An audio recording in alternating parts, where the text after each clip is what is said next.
Panduan 2 minit untuk DJI. Ubah suai klasifikasi point cloud mempercepatkan aliran kerja pemprosesan anda. 1.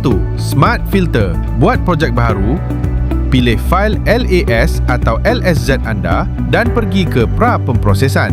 Pada peringkat import, anda boleh menggunakan klasifikasi, pengurangan bunyi, smoothing dan banyak lagi.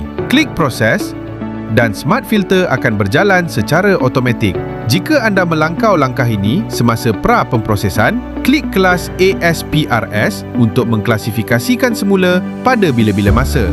Ciri ini secara automatik mengenal pasti tanah, tumbuh-tumbuhan, bangunan, wire, menara power line, objek dinamik dan kenderaan. Ambil perhatian bahawa proses ini akan override sebarang klasifikasi sedia ada dalam fail anda. Selain itu, jika point cloud melebihi 20 cm atau jika awan terlalu tebal, ketepatan mungkin berkurangan. Secara keseluruhan, penapis Smart Filter paling sesuai untuk persekitaran bandar dan adegan bangunan yang kompleks. 2. Terrain Filter.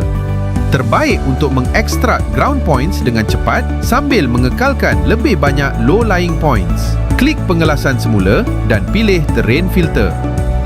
Berdasarkan ciri cerun dan kesinambungan spesial, ia mengklasifikasikan titik sebagai tanah atau bukan tanah dengan mengambil kira ciri tanah rata, cerun lembut dan cerun curam untuk pengesanan tanah yang diperhalusi. Algoritma ini konsisten dengan klasifikasi ground point DJI Terra, menjadikannya sesuai untuk kontur DEM dan aliran kerja produk rupa bumi lain. Ikuti untuk video seterusnya bagaimana untuk mengeksport hasil rupa bumi anda.